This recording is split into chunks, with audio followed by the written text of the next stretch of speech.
Bom, pessoal, olá, tudo bem? Vamos para mais uma aula. A gente vai dar continuidade naquela nossa aula de lançamento de projéteis. Bom, como já dito, nessa aula eu vou falar um pouco mais sobre os movimentos em si. Eu vou dar uma ênfase muito maior para o lançamento oblíquo. Não porque ele é o que mais cai, apesar de ser, mas também porque ele é o mais completo. No lançamento horizontal, as contas são as mesmas. A gente sempre vai utilizar o mesmo conceito. A gente vai ter um movimento na horizontal e um movimento na vertical. Porém, aqui eu tenho um movimento na vertical somente na descida. Aqui eu estou tratando de um movimento de subida e um movimento de descida. O que eu fiz aqui? Eu dei um zoom. O zoom está referente à parte do início, a parte do start do movimento. Então, nesse momento aqui, quando o meu objeto vai sair do solo, aqui eu tenho o solo, então eu dei o zoom nessa parte em que ele está saindo do solo. Por que eu dei esse zoom? Porque eu preciso mostrar para vocês o que é a decomposição de vetores.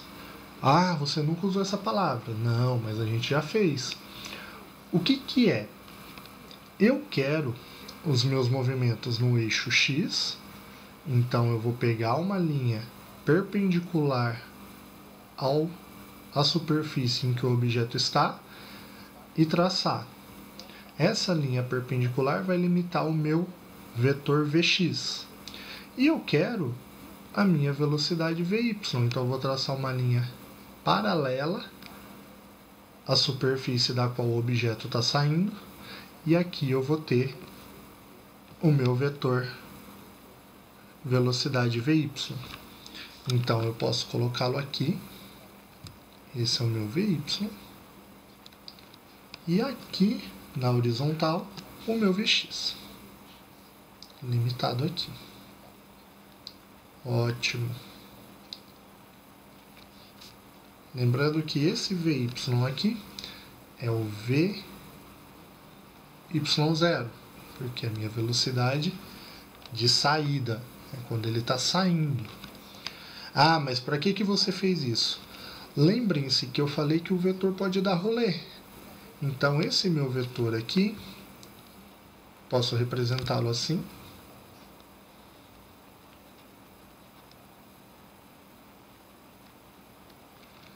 Esse meu vetorzinho aqui, eu posso representá-lo dessa forma.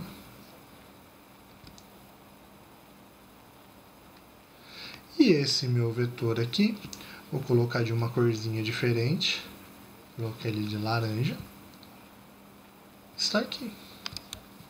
Ops. Sem a régua fica meio complicado.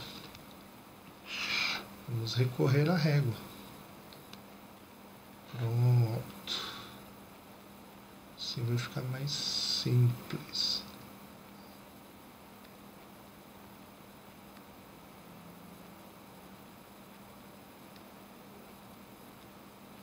Aí.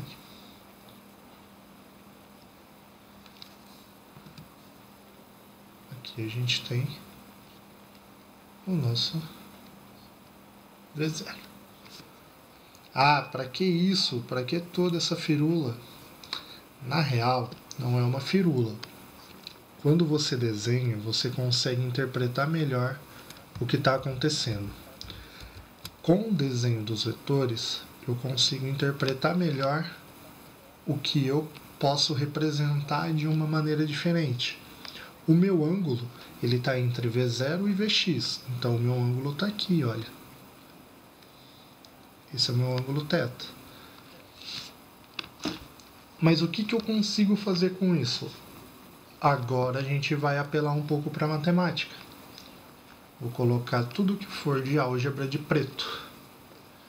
A gente sabe os conceitos de seno e a gente sabe os conceitos de cosseno lá da matemática. Nesse caso, seno de θ e cosseno de θ.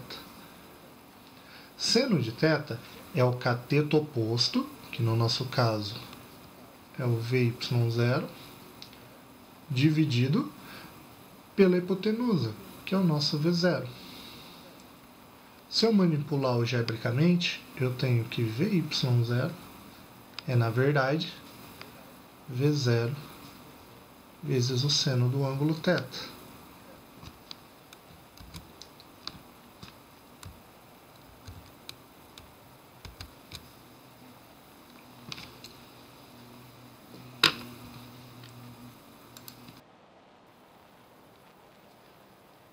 E, olhando para o cosseno, nós temos que ele vai ser cateto adjacente dividido pela hipotenusa. Portanto, eu posso falar que o meu Vx é V0 vezes o cosseno do ângulo θ. Essas relações são muito importantes, porque eu posso escrever Vx em função de V0 e VY0 em função de V0 também. Ok? Então a matemática agora vai ter um papel fundamental aqui. Além disso, galera, existem algumas formulinhas pré-prontas que vocês podem estar usando, como, por exemplo, o tempo de subida de um objeto. Eu posso falar que o tempo de subida, o tempo que o meu objeto vai demorar para chegar na altura máxima, ele é um TS, tempo de subida, igual a V0Y, VY0, dividido pela gravidade. Ok? Isso aqui, galera, vem das equações do movimento retilíneo uniformemente variado. Porém, para não perder tempo, quem consegue decorar, ótimo. Quem não consegue decorar, utiliza as formulinhas que vai chegar no mesmo resultado. Além do tempo de subida, a gente tem também uma formulinha para a altura máxima, que a gente vai chamar de Hzão. A altura máxima, ela é dada por VY0 ao quadrado dividido por 2G. E a partir daqui tem as variações. Posso falar que VY0 é igual a raiz quadrada de 2GH. E aí vem inúmeras formulinhas pré-prontas. Por exemplo, a formulinha do alcance. O alcance de um objeto, ele é dado por V0 ao quadrado vezes o seno de 2θ dividido por G. Isso aqui, galera, é qualquer alcance. Agora, se você quiser o alcance máximo de um objeto, ele nada mais é que V0 ao quadrado dividido por G. Por que V0 ao quadrado dividido por G? Porque o alcance máximo ele só é atingido quando θ é igual a 45 graus. Se a gente for analisar um ciclo trigonométrico, que vocês verão com o professor de matemática mais à frente, vocês vão entender que acima de 45 graus, o seno dos ângulos ele começa a se repetir, ser o mesmo seno. E quando eu tenho 45 graus, o dobro de 45 é 90. É o valor máximo de seno que eu posso ter, que é 1. Então, sendo 1, ficaria V0 ao quadrado vezes 1, que é V0 ao quadrado, dividido por G. Bom, falei das formulinhas principais que vocês podem estar decorando, entre aspas, não recomendo.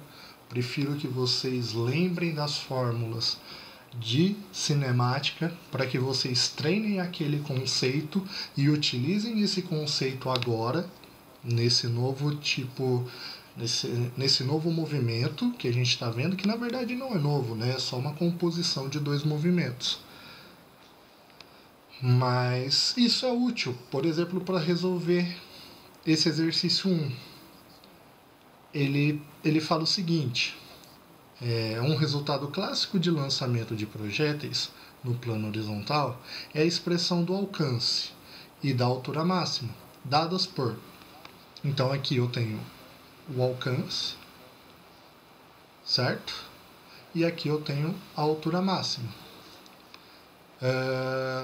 Ele descreve em que V0 é a velocidade de lançamento, θ é o ângulo do lançamento com a horizontal. Vale ressaltar isso, este ângulo pode não estar aqui, ok?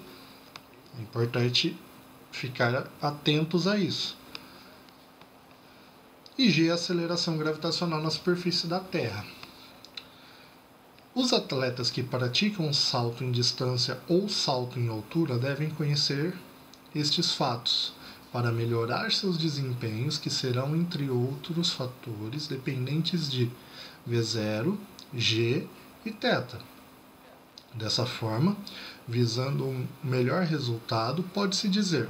Então vamos lá.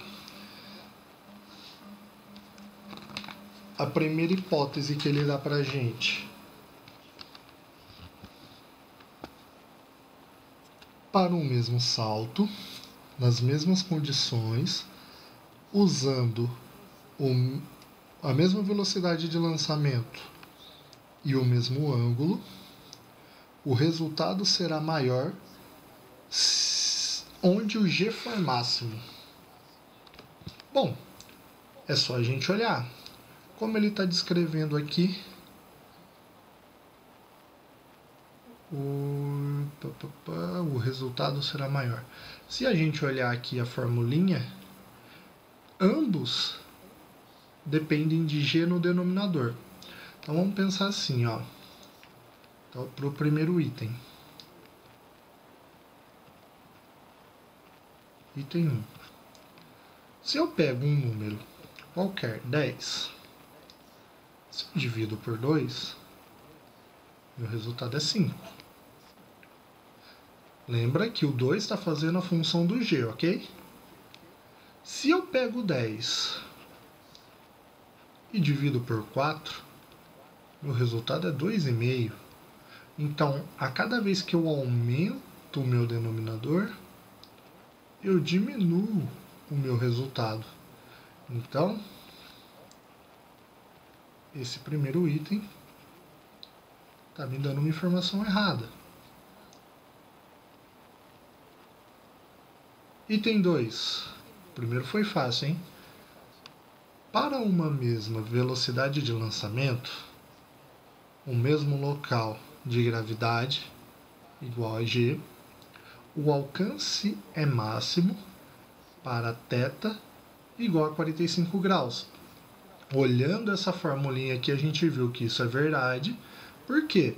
Porque quando θ é 45 graus, eu tenho o seno máximo possível.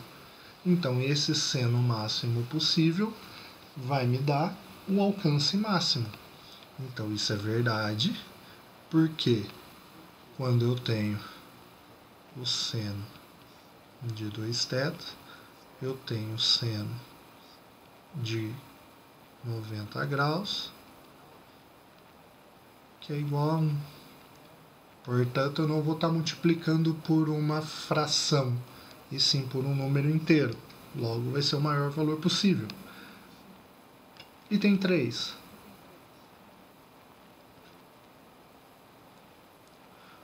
O ângulo de aterrissagem do atleta deve ser o mais próximo possível do ângulo de lançamento, conforme a figura abaixo, o que nos mostra a importância da sincronia de translação e rotação no voo.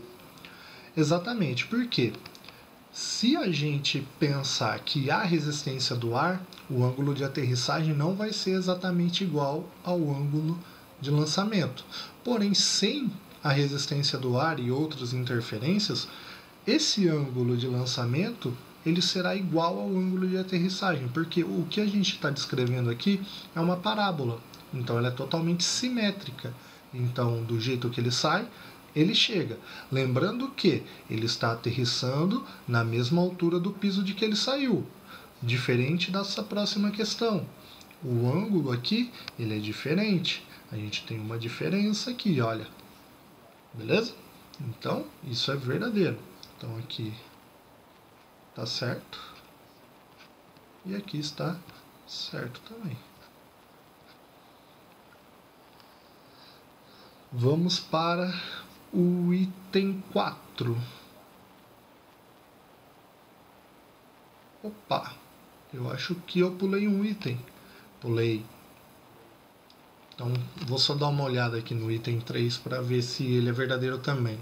Mas o item 4 é verdadeiro, então já vamos colocar aqui, ó. Item 4, que foi o que eu falei. Ele está correto.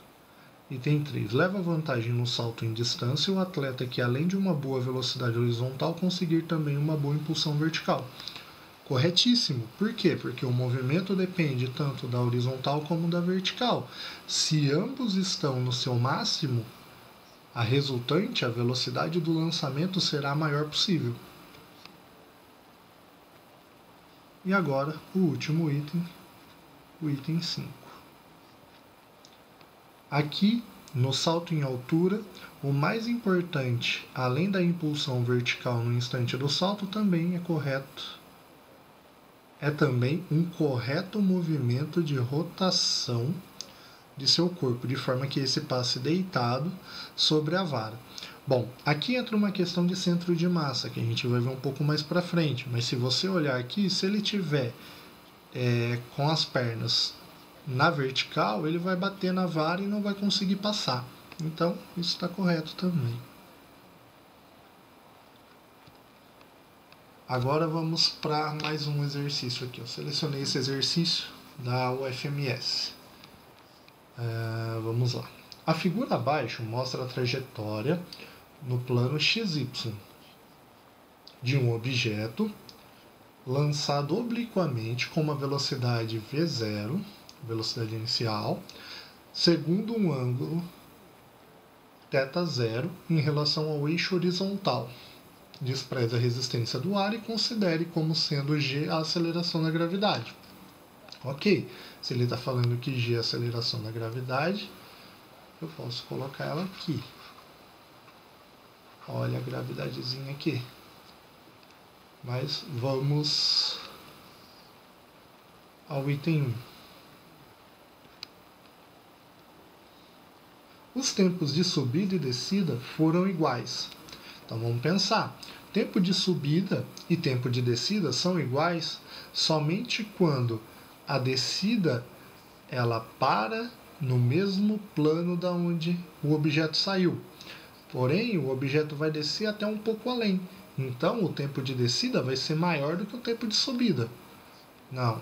Então, aqui, tempo de descida é maior do que o tempo de subida, pois o objeto parará no solo e não na plataforma.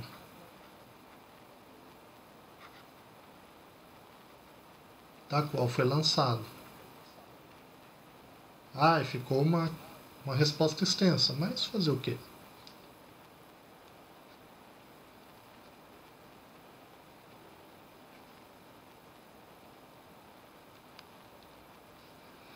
Item 2.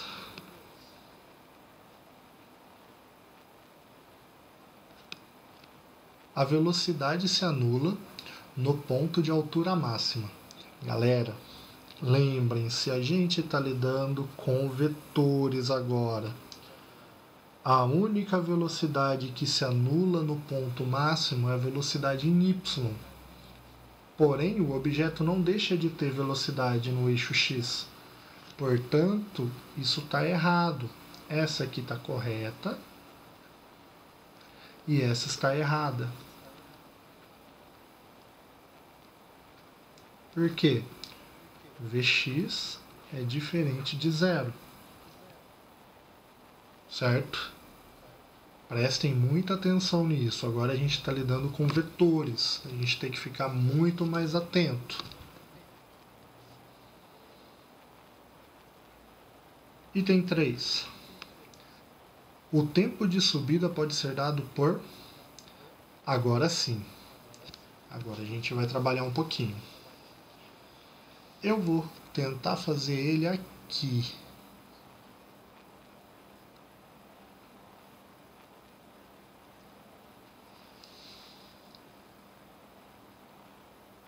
Tem um pouco mais de espaço. Então vamos pensar. Se eu estou falando de tempo de subida, o meu movimento é na vertical. Então, em y, eu posso tratar da equação do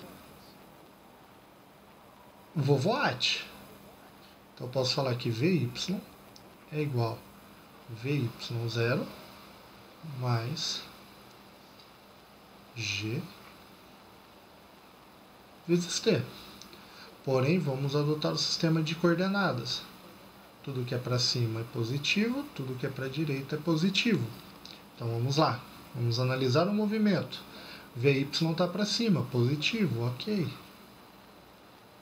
Vy0 também. Porém, vamos lá, quem é Vy0?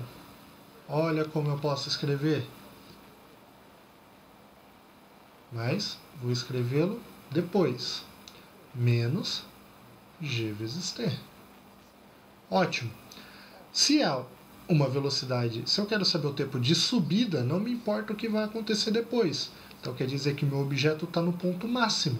E no ponto máximo, o meu Vy vale 0.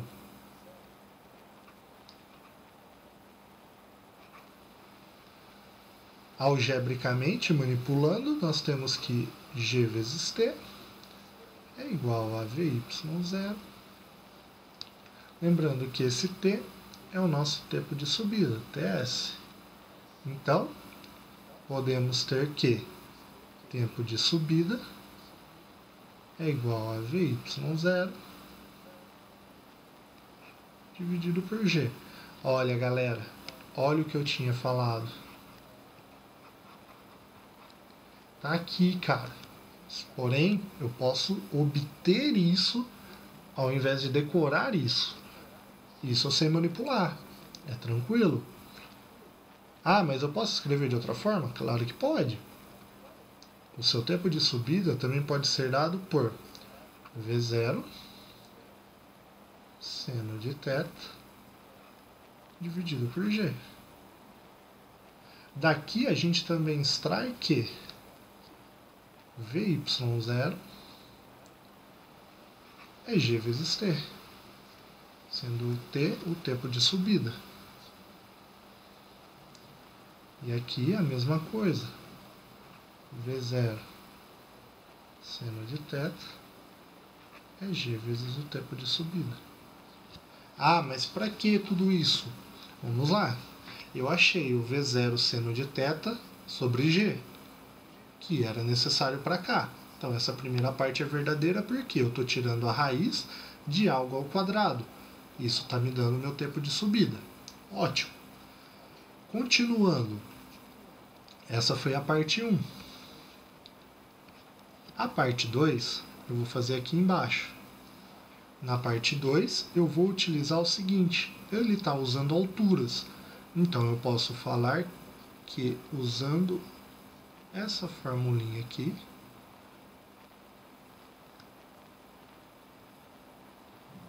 eu consigo chegar nisso aqui. Ah, mas como assim? É só adequar para o que a gente precisa. Onde é o seu ponto final? Onde é a sua posição final? No Hzão. Hzão. De onde você saiu? Do Hzinho. Seu V0, você está em Y. Então é Vy0 vezes o T, que é o tempo de subida.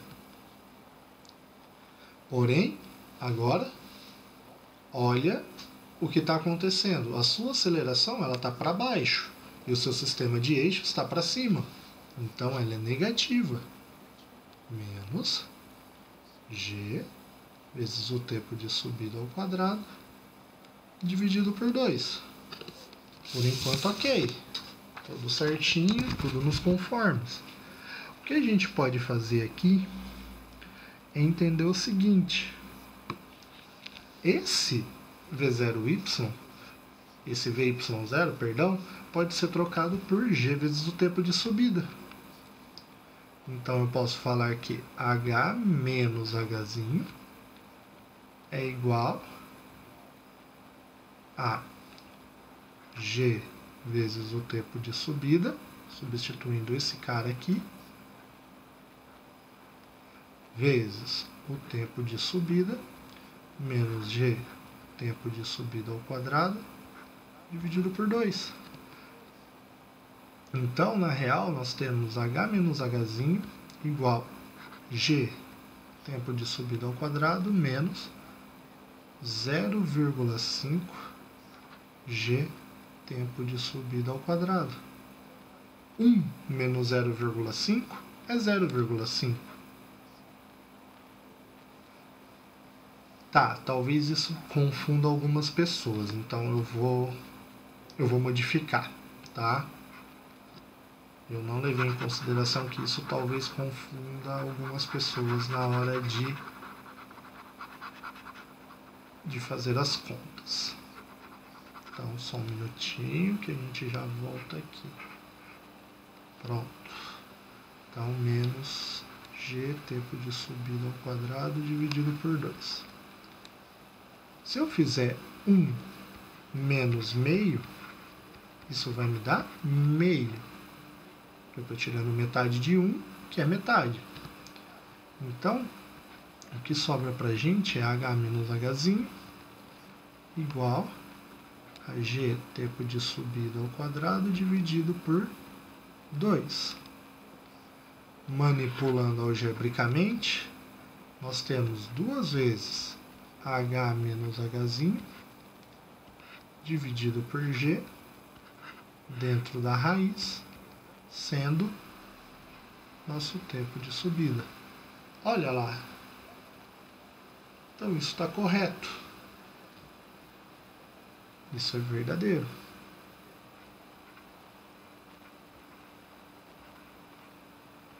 Correto.